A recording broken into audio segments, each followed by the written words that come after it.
¿Alguna vez se han puesto una camisa elegante, un blazer bien entallado y han leído discretamente esa etiqueta que dice Hugo Boss?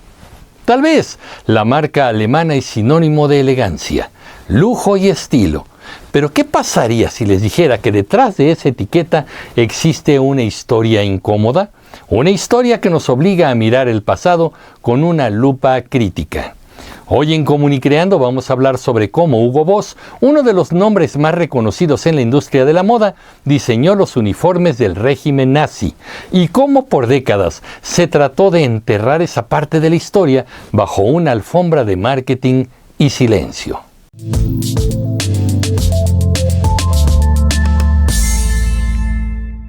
Los comienzos de Hugo Boss. Para entender esta historia tenemos que regresar a la Alemania de los años 20. Hugo Ferdinand Boss fundó su empresa de ropa en 1924 en Metzingen, una pequeña ciudad en el suroeste de Alemania. En ese entonces era una fábrica textil, modesta, que producía ropa de trabajo, impermeables, uniformes y camisas. Alemania por esos años era un país sumido en la inestabilidad.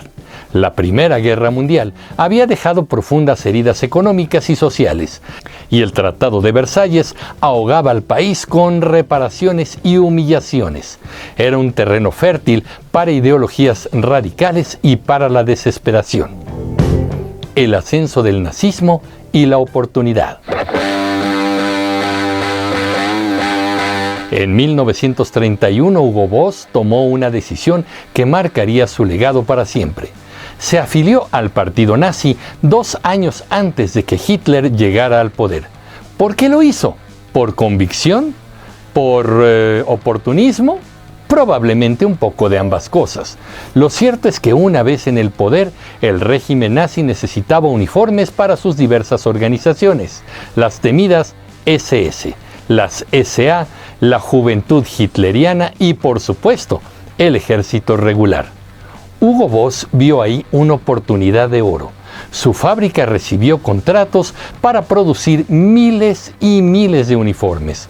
No fue el diseñador principal, como a veces se cree erróneamente.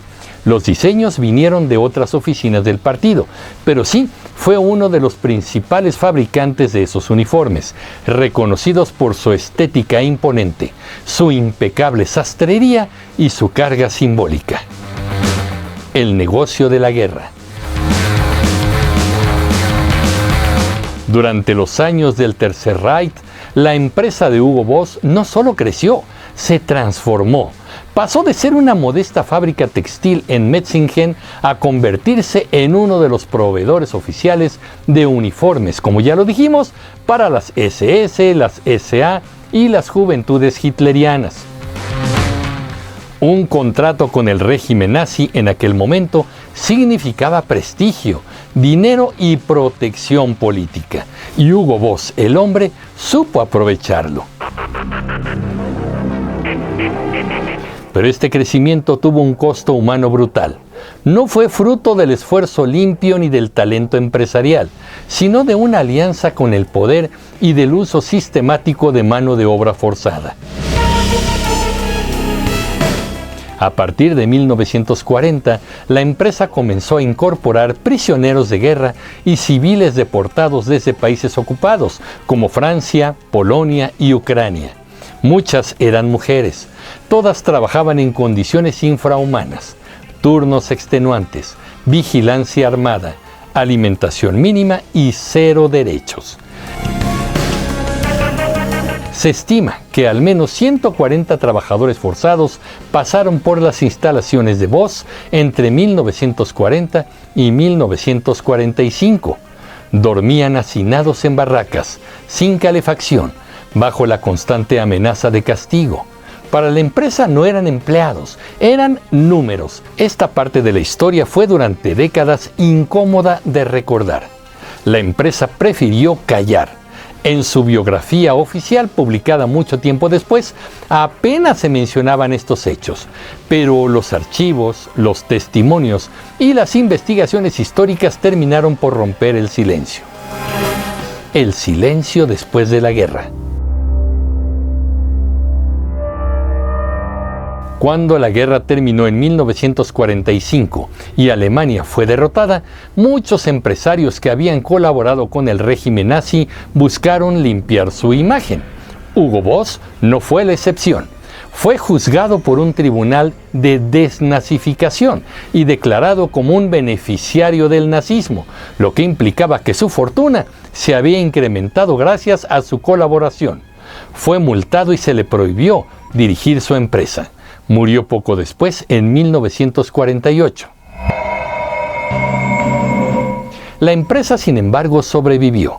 Fue tomada por nuevos gestores y lentamente comenzó a enfocarse en la moda civil, dejando atrás su pasado militar. Y aquí comienza otra etapa de esta historia, la del olvido intencionado. La estrategia del olvido. Durante décadas, Hugo Boss como marca evitó hablar del tema, como ya lo dijimos. En sus catálogos, biografías corporativas o entrevistas, no se mencionaba su rol en la Segunda Guerra Mundial. El objetivo era claro: proteger la marca, alejarse de toda asociación con un pasado tan turbio y oscuro. Y por muchos años lo lograron. El gran público, fuera de ciertos círculos académicos o históricos, no sabía nada de esta conexión. La marca se reinventó. Pasaron de ser fabricantes de uniformes autoritarios a convertirse en sinónimo de modernidad, estilo y éxito masculino. Desfiles de moda, embajadores de lujo, perfumes. El pasado quedó guardado en un cajón bajo llave. Pero la historia, como bien sabemos, siempre encuentra la manera de salir a la luz. La verdad sale a flote. Fue hasta el año 1999 que la presión internacional, en especial desde Estados Unidos y grupos de derechos humanos, llevó a la empresa a encarar su pasado. En el año 2000, Hugo Boss emitió una disculpa oficial por su rol durante la Segunda Guerra Mundial. Reconocieron haber utilizado trabajo forzado y haber colaborado con el régimen nazi. Además, participaron en un fondo compensatorio para las víctimas. La empresa también financió una investigación independiente encargada a un historiador, Roman Koster, cuyo informe fue publicado en 2011. En él se detallan los hechos con rigurosidad, sin adornos. No fue fácil, pero fue necesario. ¿Qué hacemos con esta historia? Hoy, cuando entramos a una tienda de Hugo Boss, difícilmente pensamos en la historia detrás. Vemos trajes elegantes, vitrinas brillantes, campañas publicitarias pulidas. Sin embargo, la historia sigue ahí, esperando a ser contada.